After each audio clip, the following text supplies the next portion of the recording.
MIM क्या बुरा है? हिंदुस्तान में सब पार्टी बराबर है। बीजेपी के खिलाफ जो पार्टी है मेरे नजर में उसका सम्मान है। तो कल होकर के एमआईएम के खिलाफ अभी बोल रहे थे कि एमआईएम ऐसी पार्टी वैसी पार्टी है। नहीं, हम एमआईएम के खिलाफ नहीं बोला था, मैं विचारधारा के खिलाफ बोला था। विचारधारा के खिलाफ। अगर ऑफर मिलती है एमआईएम से टिकट के बाद बहादुरगंज से, तो क्या आप एक्सेप्ट करेंगे उसको? कांग्रेस पार्टी राजद का पिछलग्गू बन चुका है। राजद का पिछलग्गू। और मैं स्पष्ट कहना चाहता हूं कि अगर कांग्रेस राजद का गठबंधन रहा तो मैं पार्टी का बगावत करूंगा। बगावत करेंगे? हाँ, खुले तौर पर कह रहा हूं कि कांग्रेस अकेले दम पर बिहार में लड़े, वरना कांग्रेस का विरोध करूंगा। अगर कांग्रेस राजद का गठबंधन रहा तो मैं पार्टी का विरोध करके मैं चुनाव लड़ूंगा। चुनाव लड़ूंगा किसी पार्टी से या फिर इंडिपेंडेंट? कल को किसने देखा है? मेरा मालिक जनता है। जनता बीजेपी छोड़ करके किसी भी पार्टी में जाने के लिए बोलेगा मेरा जनता, मैं जाने के लिए तैयार। पार्टी बीजेपी की एंटी में तो एआईएमआईएम भी है, जनसुराज भी है। तो कोई माँ बाप नहीं है आज मेरा जनता का। बहादुरगंज में खुलेआम रिश्वतखोरी हो रहा है। बहादुरगंज में पुलिस प्रशासन, थाना जाइए तो कोई इज्जत नहीं होता है मेरा जनता का। आप ब्लॉक में जाइए तो कोई इज्जत मेरा जनप्रतिनिधि का नहीं होता है। अंचल में जाइए तो बगैर पैसा का एक मोटरसाइकिल नहीं होता है। और आप रजिस्ट्री करने जाइए, रजिस्ट्री ऑफिस में बगैर रिश्वत का रजिस्ट्री नहीं होता है। भूमि सुधार मंत्री हमारे किशनगंज से हैं और हमारे किशनगंज में सीईओ लोग ओपन रिश्वत ले रहा है, चाहे वो दिगल बैंक हो, बहादुरगंज हो, टेरागाछ हो, पोठिया हो, ठाकुरगंज हो, कोचा धामन हो, किशनगंज हो, खुलेआम रिश्वतखोरी हो रहा है। बड़ी अफसोसजनक बात है। मैं आरोप लगाता हूं दिगल बैंक सीईओ पर कि ये हिंदू मुसलमान करता है। इस सीईओ पर एफआईआर होना चाहिए। इस सीईओ को बाद ये क्या कहते हैं, दिगल बैंक सीईओ पर एफआईआर होना चाहिए। दिगल बैंक सीईओ को तुरंत सस्पेंड होना चाहिए। तो मैं आरोप लगाऊंगा कि बीजेपी से जो हमारे दिलीप जायसवाल साहब मंत्री हैं, उन्हीं का आदेश से मस्जिद रोकने का काम किया है। लेकिन आपका सीईओ दिगल बैंक का नंगा नाच कर रहा है। मैं आपको कहूंगा कि आप उस सीईओ को तुरंत सस्पेंड करें। जेडीयू और बीजेपी में एक पैसा फर्क नहीं है, क्योंकि जो काम बीजेपी कर रहा है वही काम में हाँ मिला रहे हैं आप मुसलमान के लिए क्या सोचे? वक्फ बोर्ड का जो जमीन में जो संशोधन बिल लाए हैं, तो ये तो पूरा सरासर मुसलमान के खिलाफ है। आप एक तरफ आकर के सीमांचल में ढंढोरा पीट रहे हैं कि मुसलमान हमको वोट नहीं दे रहा है। क्यों वोट देगा आपको भाई? नीतीश जी, मैं आपसे कहना चाहूंगा, क्यों आपको वोट देगा? मैं दावे के साथ कहता हूं कि आपका सीमांचल में एक भी सीट नहीं आएगा। बीजेपी के खाते में, बीजेपी के गठबंधन में एक भी सीट नहीं आएगा। जो मुसलमान के बारे में बुरा सोचेगा उसका यहां सुफरा साफ होगा। कि एआईएमआईएम आप ज्वाइन करने वाले हैं और 10 तारीख को आप हैदराबाद जाने वाले हैं, इसी सिलसिले में क्या कहना चाहेंगे? कितना ये सरासर गलत है। आज अस्तित्व खत्म होने पर है कांग्रेस का। अगर कांग्रेस राजद के साथ रहा तो बगावत करूंगा। खुलेआम बगावत करेंगे? खुलेआम बगावत। चलिए, आपका बहुत स्वागत है आपका दोस्तों केडीवी लाइव में। मैं हूं फिरदौस गनी। जैसे कि आपको पता है कि 2025 बिहार विधानसभा चुनाव बहुत नज़दीक है और कुछ समय बचा हुआ है। ऐसे में सभी दल, सभी पार्टी, सभी लीडर्स तैयारी में जुट गए हैं और सबसे ज़्यादा अगर कहा जाए तो हलचल मचने वाली है किशनगंज में, क्योंकि किशनगंज में एआईएमआईएम यहाँ पर खेला करने वाली है। जहाँ और किशनगंज में बहादुरगंज जो हॉट सीट बनी हुई है, आने वाले समय में क्या क्या होने वाले हैं ये तो हर वक्त ही बताएगा। लेकिन अभी हम मौजूद हैं बहादुरगंज पूर्व विधायक तौसीफ आलम साहब के पास और इनसे हम आने वाले चुनाव को लेकर के और बाकी बहुत सारी बातें हैं जो हम करने वाले हैं। तो आप हमारे साथ बने रहें अंत तक। तो सर, स्वागत है आपका केडीवी लाइव में। सबसे पहले आपका धन्यवाद, शुक्रिया। आप सबसे पहले आपसे सवाल ये है कि अभी आप कांग्रेस में हैं? कांग्रेस में हैं।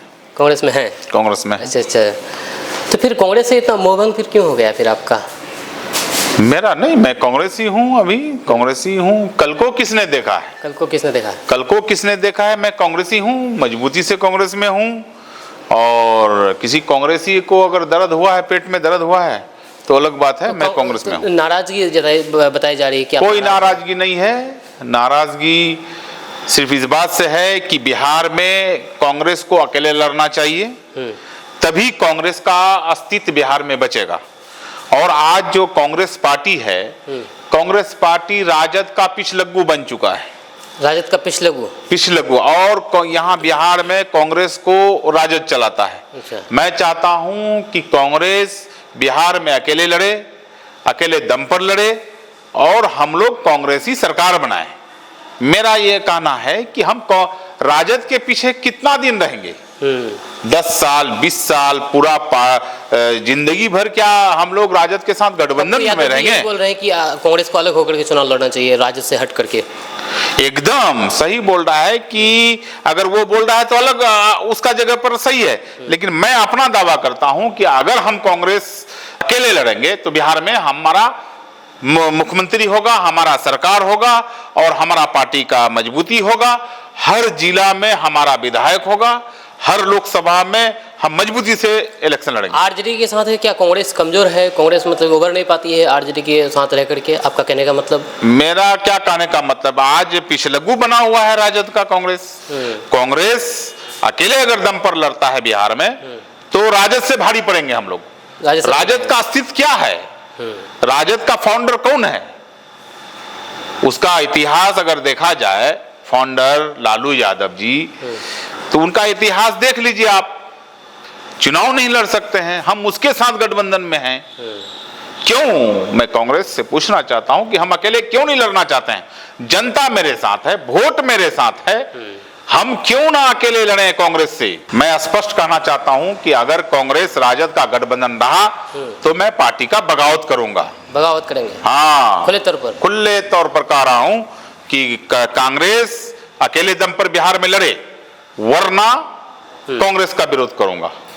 अच्छा, जो अभी भी आप कांग्रेस में हैं और चुनाव आने वाले हैं, तो हम आपसे ये जानना चाहेंगे कि जो आपके कांग्रेस के जो लीडर्स हैं किशनगंज में, वो क्या आपके सपोर्ट में है कि आने वाले चुनाव में आपको टिकट मिले, या फिर सांसद जी सपोर्ट में है आपके? कांग्रेस किशनगंज से नहीं है, कांग्रेस पटना और दिल्ली से है। किशनगंज का कौन नेता क्या बोल रहा है मैं उस पर ध्यान नहीं देता हूं, और किशनगंज का नेता कहां तक पहुंचे मैं जानता हूं। नेता दिल्ली से है, पार्टी दिल्ली से चलता है, मैं दिल्ली का बात करूंगा, पटना का बात करूंगा, और मैं ये दावा करता हूं कि अगर कांग्रेस पार्टी राजद के साथ रहा तो कांग्रेस का अस्तित्व खत्म हो जाएगा। कांग्रेस के जो सांसद प्रतिनिधि है कलस्टर साहब, वो कहते हैं कि कांग्रेस को हिंदू वोट नहीं करते हैं, वो चुनाव से पहले तो कांग्रेस को सपोर्ट करते हैं, लेकिन ऐन वक्त में आकर के वे बीजेपी में चले जाते हैं। तो ऐसे में आप कांग्रेस तो क्या आपको लगता है कि कांग्रेस नहीं, कांग्रेस का साथ हिंदू, मुस्लिम, सिख, ईसाई सबको ही वोट दिया है हमको। मैं किसी जातिगत पर कोई टिप्पणी नहीं करूंगा। अगर हिंदू सपोर्ट नहीं करता तो कांग्रेस यहाँ बार बार नहीं जीतता, मुसलमान अगर सपोर्ट नहीं करता तो कांग्रेस बार बार नहीं जीतता। हिंदू, मुस्लिम, सिख, ईसाई सब जाति के लोग, कांग्रेस का यही पहचान है कि सब जाति वोट दिया। ये भी कहते हैं कि आने वाले चुनाव में किसी युवा को टिकट मिलना चाहिए कांग्रेस से, बहादुरगंज से। वो पार्टी तय करेगा। छिटपुटी कौन नेता कौन क्या बोल रहा है, कीड़ा मकोड़ा क्या बोल रहा है, उस पर हम ध्यान नहीं देते। क्या लगता है कि जो यहाँ के जो नेता है कांग्रेस से ही, आपके पार्टी से ही, क्या लोग साजिश कर रहे हैं आपके खिलाफ? नहीं, ऐसा कोई बात नहीं है। वो कौन क्या साजिश कर रहा है मैं उस पर टिप्पणी नहीं करूंगा। मामला है राजद और कांग्रेस गठबंधन का। हमने स्पष्ट कहा है कि अगर राजद के साथ कांग्रेस का गठबंधन रहा बिहार में तो बिहार में कांग्रेस का अस्तित्व खत्म हो जाएगा। अगला सवाल ये है कि क्या आप चुनाव लड़ेंगे 2025 विधानसभा चुनाव में? अगर कांग्रेस राजद का गठबंधन रहा तो मैं पार्टी का विरोध करके मैं चुनाव लड़ूंगा। चुनाव लड़ेंगे? चुनाव लड़ूंगा। किसी पार्टी से या फिर इंडिपेंडेंट? कल को किसने देखा है? जनता मेरा टिकट है, जनता मेरा वोटर है, जनता मुझे अगर लड़ाएगा तो मैं निश्चित लड़ूंगा, चाहे किसी भी पार्टी से हो या फिर निर्दलीय क्यों ना हो। मेरा मालिक जनता है। जनता बीजेपी छोड़ करके किसी भी पार्टी में जाने के लिए बोलेगा मेरा जनता, मैं जाने के लिए तैयार हूं। बीजेपी छोड़ करके जेडीयू? बीजेपी छोड़ करके बीजेपी का जो साथ है उसके साथ मैं नहीं जाऊंगा। बीजेपी के साथ जो रहेगा उसका विरोध में मैं बगावत करूंगा। रहा सवाल बीजेपी के जो एंटी में लड़ेंगे, जो एंटी में हैं, मैं किसी भी पार्टी से लड़ सकता हूं। किसी भी पार्टी से लड़ सकते हैं? किसी भी पार्टी से। बीजेपी की एंटी में तो AIMIM भी है, जनसुराज भी है। आप किसी भी पार्टी ले लीजिए ना, आप बहुत पार्टी है, समाजवादी है, बसपा है, लोजपा है, क्या कहते हैं, लोजपा तो बीजेपी में है। जो भी बीजेपी एंटी है, हिंदुस्तान में हजारों पार्टी है। अच्छा, किसी से भी लड़ सकता हूं। MIM में शामिल होने के बारे में आपके बारे में कहा जाता है, क्या कहां तक ये सच है? MIM क्या बुरा है? हिंदुस्तान में सब पार्टी बराबर है। बीजेपी के खिलाफ जो पार्टी है मेरे नजर में उसका सम्मान है। तो कल होकर के एमआईएम के खिलाफ अभी बोल रहे थे कि एमआईएम ऐसी पार्टी वैसी पार्टी है। नहीं, हम एमआईएम के खिलाफ नहीं बोला था, मैं विचारधारा के खिलाफ बोला था। विचारधारा के खिलाफ बोला कि जो आरएसएस करता है वो हम कोई अदर पार्टी को नहीं करना चाहिए।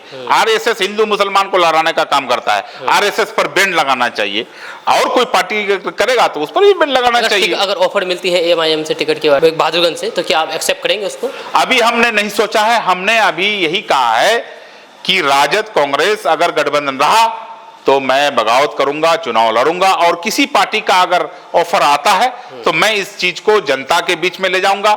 जनता मुझे कहेगा कि आप जो पार्टी जनता हमको कहेगा मैं उस पार्टी से लड़ूंगा। उस पार्टी से आप लड़ेंगे? बिल्कुल। हाँ, लेकिन चुनाव लड़ेंगे, तय बात। चुनाव लड़ना है, क्योंकि जनता मेरा आज बहादुरगंज विधानसभा में एक तरह से बहुत मायूस हो चुका है। जिसको क्या कहते हैं, जिसको कहिए तो कोई माँ बाप नहीं है आज मेरा जनता का। बहादुरगंज में खुलेआम रिश्वतखोरी हो रहा है। बहादुरगंज में पुलिस प्रशासन, थाना जाइए तो कोई इज्जत नहीं होता है मेरा जनता का। आप ब्लॉक में जाइए तो कोई इज्जत मेरा जनप्रतिनिधि का नहीं होता है।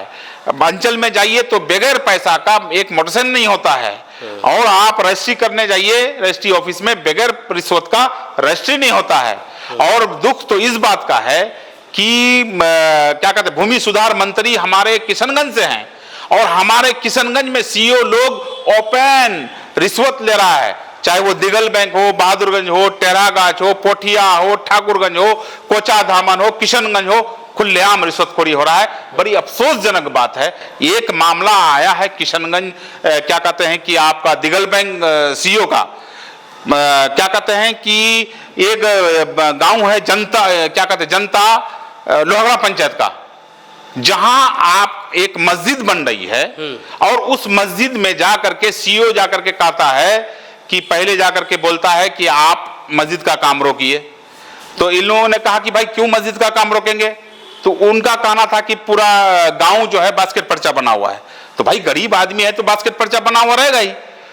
तो उनका मुखिक बात कहा कि ठीक है 2-4 दिन बाद काम स्टार्ट करना।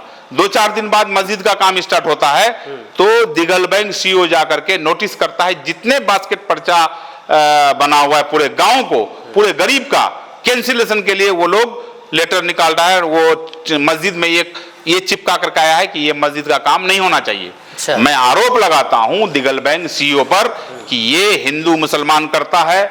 इस सीईओ पर एफआईआर होना चाहिए। इस सीईओ को बाद ये क्या कहते हैं, दिगल बैंक सीईओ पर एफआईआर होना चाहिए। दिगल बैंक सीईओ को तुरंत सस्पेंड होना चाहिए, क्योंकि ये मस्जिद जो बन रही है ये धार्मिक स्थल है। किसी भी का धर्म हो, हिंदू हो, मुसलमान हो, सिख हो, ईसाई हो, चाहे वो मस्जिद बने, चाहे वो मंदिर बने, चाहे वो चर्च बने, चाहे वो गुरुद्वारा बने, सब मेरे लिए सम्मानजनक है। तो सबका अपना अपना आस्था है। मैं उस सीईओ पर चाहूंगा कि तुरंत उस पर कार्रवाई करे।